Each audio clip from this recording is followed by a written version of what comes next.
सो hi everyone. बहुत सारे बच्चों का पेपर ख़राब गया, मुझे पता है। मैंने टेलीग्राम पे बात कर लिया, मैंने गूगल फॉर्म्स पढ़े, मैंने इंस्टाग्राम पे बहुत सारे मैसेजेस देखे, लंबे लंबे मैसेजेस देखे। देखो यार, मैं इमोशनली आज बात नहीं करूँगा, मैं तुम्हें एक फैक्ट बताऊँगा कि तुम्हारे में बहुत पावर है। तुम ना एक बार अपने आप को थोड़ा सा मतलब 2 से 3 दिन पीछे लेके जाओ, 2 से 3 दिन पीछे लेके जाओ और अपने आप को एक बार देखो कि तुम कितना पढ़ सकते थे, तुम कितना घंटा पढ़ सकते थे। एक बार देखो, तुम पता चलेगा कि तुम एक दिन में 12 घंटा, 13 घंटा, 14 घंटा, 15 घंटा घिस सकते थे। 2 दिन पीछे बस लेके जाओ और देखो। रॉकेट देखिए ना, रॉकेट जो हवा में उड़ता है, रॉकेट उड़ता कब है? जब उसके नीचे आग लग जाता है, तब उड़ता है। और सिमिलर कंडीशन तुम्हारा भी हो रखा था। तुम क्यों पढ़ रहे थे, मतलब कैसे कैसे तुम 15 घंटा पढ़ पा रहे थे? तुम तो वैसे स्टूडेंट कैटेगरी में शायद थे कि पिछले 1 साल पहले 5 घंटा भी ठीक से नहीं पढ़ पा रहे थे, 6 घंटा भी ठीक से नहीं पढ़ पा रहे थे, समझ में ही नहीं रहा था कि पढ़ना क्या है। लेकिन लास्ट के आते आते समय सब कुछ समझ में आने लगता है कि यार पढ़ना एनसीईआरटी है, 15 घंटा नहीं पढ़ेंगे तो सिलेक्शन नहीं होगा, सब कुछ समझ में आ जाता है। लास्ट के समय में आगे तुम्हें सब कुछ पता चल जाता है। मैं बस ये बोलूँगा ना यार कि देखो, गलती सिलेक्शन क्यों नहीं होता है, मार्क्स क्यों नहीं आते हैं लोगों का? Consistency is the key of success, सुने हो? अगर तुम कंसिस्टेंटली पूरे लगातार साल 2 साल मेहनत करते हो तो सिलेक्शन जरूर होता है। मेरा सिलेक्शन पहला बार में हुआ था, क्योंकि मैंने एक चीज़ सोचा था कि सिलेक्शन मुझे पहला बार में लेना है, उसके लिए मुझे मेहनत करना पड़ेगा। और ऐसा नहीं कि 5 घंटा पढ़ने से हो जाएगा, लगातार 2 साल रगड़ के मेहनत करना पड़ेगा। ये चीज़ मुझे पता था, जब तक हम नहीं करेंगे नहीं होगा, ये चीज़ मुझे पता था। और ऐसा नहीं था कि लास्ट के समय में मैं बहुत पढ़ रहा था और पूरे साल बस मस्तीबाजी किए थे, ऐसा नहीं था। पूरे साल भी बहुत रगड़ रगड़ के पढ़ा है, बहुत सब कुछ करा था, और लास्ट के समय में हाँ समय थोड़ा क्रूशल था तो और पढ़ा था। बस ये कंडीशन था, है ना? तब जाके फर्स्ट में सिलेक्शन हो गया था मेरा, अच्छा मार्क्स आया था।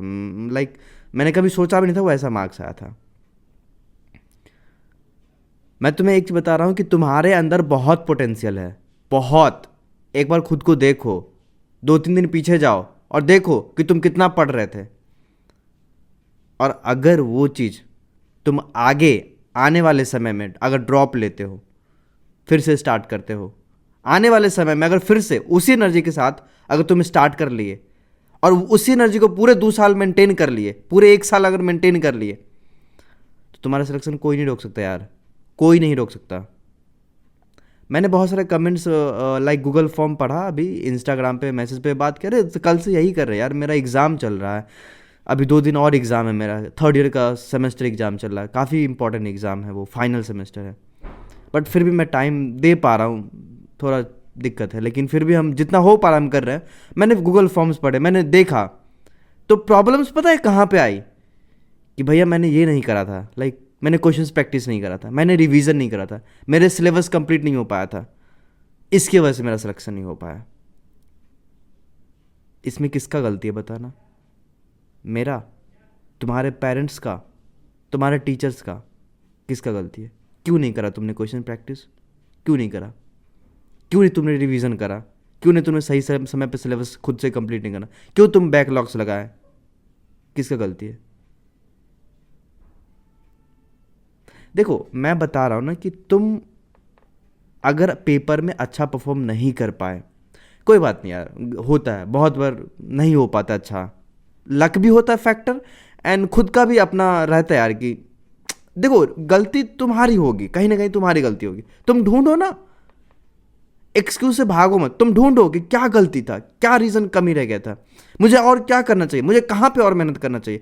देखो तुम्हारे पास ऑप्शन क्या है कि तुम्हें डॉक्टर बनना है, अगर कोई अदर ऑप्शन है तो ठीक है, कोई बात नहीं, फिर तुम चूज कर लो। लेकिन अगर तुम्हें लगता है यार हाँ तुम डॉक्टर बनोगे, तुम्हारे पास उतनी कैपेबिलिटी है, तो फिर तुम रीज़न ढूंढो ना कि आखिर क्या रीज़न था, क्यों मेरा मार्क्स कम आया, क्यों मेरे से केमिस्ट्री नहीं बना, क्यों मेरे से फिजिक्स सॉल्व नहीं हुआ, क्यों मेरे से बायोलॉजी सॉल्व नहीं हुआ, क्यों मैं निगेटिव कर लिया। रीज़न ढूंढो ना, उस पर काम करो और देखो तुम्हारा सिलेक्शन कैसे नहीं होता। मैंने नीट से करीब 10 दिन पहले एक वीडियो बनाया था, उसमें मैंने बताया था केमिस्ट्री इस बार टफ आएगा, मैंने प्रॉपर एनालिसिस करी थी, मुझे पता था कि आएगा केमिस्ट्री टफ। तुम जाकर देखना वीडियो, मैंने मैंने जोर जोर से बोला था यार केमिस्ट्री टफ आएगा, पढ़ लो, एनसीईआरटी पढ़ लो। आया ना, टफ आया ना। अभी तुम्हें यूट्यूब पे काफ़ी सारे टीचर्स भी ऐसे हैं जो ये बोलेंगे यार मेरे कोचिंग से ये सिलेक्ट हो गया, मैंने जो पढ़ाया वही आया, मैंने जो बायोलॉजी में पढ़ा वही आया। अरे यार एनसीईआरटी बेस्ड ही क्वेश्चन आया है बायोलॉजी में, क्या कुछ बड़ा नहीं कर लिया आप, है ना। मैं हर बार बोलता हूँ कि एनटीए हर बार एक चीज़ डिफरेंट करेगा। जैसे 2022 में उन्होंने क्या करा, एक स्टेटमेंट बेस्ड क्वेश्चंस बहुत सारा डाल दिया, एक डिफरेंट हो गया। 2023 में उन्होंने क्या करा, केमिस्ट्री की इनऑर्गेनिक में एनसीईआरटी बेस्ड क्वेश्चंस पूछ दिए, लाइन से क्वेश्चंस पूछ दिए। टीचर तो पढ़ाते ही नहीं है, लाइन तो कहाँ से आप बनेगा, है ना। केमिस्ट्री हमें खुद से पढ़ना होता है। मैंने बहुत बार बोला यार कि केमिस्ट्री पढ़ो खुद से। मैंने केमिस्ट्री में स्कोर करा था 165 मार्क्स मेरे पहले अटेम्प्ट में। अगर मेरा एक क्वेश्चन गलत नहीं होता तो शायद 170 आ जाता, जो मेरा सिली मिस्टेक था। तो मैंने तुम्हें बहुत बार बोला कि केमिस्ट्री में अगर अच्छा करना है तो एनसीईआरटी पढ़ो, टीचर पढ़ाएंगे, इनऑर्गेनिक पढ़ाएंगे, ये पढ़ाएंगे, वो पढ़ाएंगे। बहुत सारे कोचिंग वाले होते हैं ना, वो पता है क्या करते हैं, इतना सारा सिलेबस पढ़ा देंगे, इतना सारा पढ़ा देंगे, और उसके बाद बोलेंगे यार मैंने जो पढ़ाया उसी में से आया। भाई आपने इतना जो पढ़ा दिया ना, वो इतना सारा जो पढ़ाया ना आपने, वो बच्चा के दिमाग में आएगा ही नहीं। आप फालतू चीज़ें पढ़ा दिए, वो एनटीए पूछता ही नहीं है। भाई आप इतना पढ़ाओ, लेकिन वो पढ़ाओ जो आ रहा है, जो आ रहा है वही पढ़ाओ। तो मैं समझ में आ रहा हूँ कि मैं क्या बता रहा हूँ। गलती हर जगह होती है, ठीक है। कहीं पे तुमने लैगिंग करा, कहीं पे बहुत सारे टीचर्स भी होते हैं यार कि फालतू चीज़ें पढ़ाते हैं बहुत, लेकिन जो परफेक्ट चीज़ होते है वो नहीं पढ़ा पाते, है ना। मैं ये नहीं बोल रहा हूँ कि गलती टीचर का है। मैंने बहुत बार बोला कि एनसीईआरटी पढ़ना, तो तुम्हें एनसीईआरटी पढ़ना चाहिए यार। एनसीईआरटी इंपॉर्टेंट है, केमिस्ट्री की भी एनसीईआरटी इंपॉर्टेंट है, फिजिक्स की भी एनसीईआरटी इंपॉर्टेंट है। मैं ये बोल रहा हूँ कि देखो अभी 2023 खत्म हुआ, 2024 आएगा, हो सकता है एनटीए क्या करेगा, फिजिक्स में एनसीईआरटी बेस्ड क्वेश्चन पूछेगा। कहीं पे एनटीए ये नहीं लिखा है कि मैं एनसीईआरटी बेस्ड फिजिक्स में नहीं पूछ सकता हूँ, नहीं लिखा है, तुम लिख के ले लो।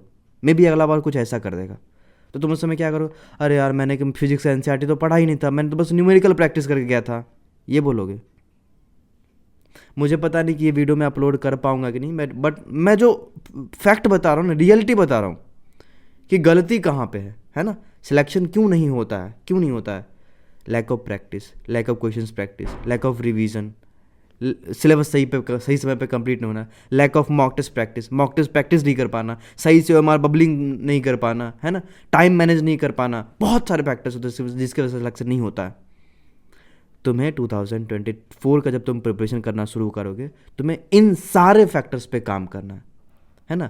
देखो तुम उदास होगे, तुम्हारे पेरेंट्स उदास होंगे, घर वाले थोड़ा प्रेशर रहता है यार, प्रेशर रहता है, पेरेंट्स पे प्रेशर रहता है। मेरा फर्स्ट अटैम्प्ट था मैं फिर भी सोच रहा था यार कि अगर मेरा सिलेक्शन नहीं होगा तो मेरे पापा से, वो मेरे घर के बगल में एक अंकल रहते हैं जिसके बेटा कोटा में जाके पढ़ाई करते हैं, अगर मेरा सिलेक्शन नहीं हुआ उसका सिलेक्शन हो जाएगा, मेरे पापा को क्या क्या सुनना पड़ जाएगा। 100 टाइप के फैक्टर्स होते हैं जिसको पेरेंट्स को झेलना होता है यार, तो उनको थोड़ा सा तो सैड होंगे। तुमसे ज़्यादा ना तुम्हारे पेरेंट्स सैड होंगे। मैं एक चीज़ बताऊं, जब तुम लोग मतलब लाइक हम लोग यार पैदा नहीं लिए थे ना, तभी हमारे पेरेंट्स एक सपना बना लिए थे कि यार हम अपने बेटा को लाइफ में आगे ये बनवाएंगे, आगे ये चीज़ करेगा, मेरा बेटा लाइफ में सक्सेस पाएगा तो ये चीज़ में करेगा। सपने से आते हैं वो बचपन से ही, जब तुम आते भी तब से वो सपने से आते हैं। और एक जैसे समय अभी आया है ना, ये समय आया, ये सिचुएशन आया जब उनका सपना पूरा होने वाला था और नहीं होता है, बाई चांस नहीं होता है। गलती तुम्हारी नहीं है, ठीक है, जिसकी भी गलती हो, नहीं होता है, उदास तो होंगे ही ना यार, कैसे नहीं होंगे। उनका दिल टूटेगा, कुछ पल के लिए टूटेगा, लेकिन हिम्मत भी तुम्हें वही देंगे, ऑप्शन भी तुम्हें वही देंगे जो मैसेज तुम हमें करते हो कि भैया मेरा ऐसा प्रॉब्लम्स है। एक बार पापा को बोलो ना कि पापा मुझे दोबारा से पढ़ना है, पापा मैं मतलब जी जान लगा दूंगा, इस बार जी जान लगा दूंगा, छोड़ूंगा नहीं, मतलब जो मैंने कमियां करा है ना पापा, मैं उसे सही कर लूँगा, लेकिन एक बार प्लीज़ चांस दो ना मुझे। ऐसे बोल के देखो ना, तुम्हारे पापा मान जाएंगे यार, इतना भी टफ नहीं है। तुम्हारे पापा अगर जानते हैं ना कि तुम पढ़ते हो, हाँ तुम पढ़ाई करते हो, तुम बस टाइम पास नहीं करते उधर उधर, कुछ भी फालतू काम नहीं करते हो यार, चांस देंगे। अगर तुम 400 नंबर भी लाए हो ना, तुम्हारे पास पोटेंशियल है कि तुम 400 को 600 650 में कन्वर्ट कर सकते हो इस एक साल में, लिख के ले लो, कर सकते हो। मैं बस 1 मिनट और लूँगा, मैं अपने स्टोरी सुनाता हूँ एक दोस्त का। मेरा एक दोस्त था, ठीक है, उसका फर्स्ट में सिलेक्शन नहीं हुआ था, मेरा रूममेट ही था, और हम तीनों दोस्त का सिलेक्शन हो गया था, बस एक का नहीं हुआ था। उसने एक ड्रॉप लिया, उसके बाद भी उसका सिलेक्शन नहीं हुआ। फिर वो दूसरा ड्रॉप लिया जिसमें वो पीएमएस में एडमिशन ले चुका था, उसमें भी उसका सिलेक्शन नहीं हुआ था, है ना।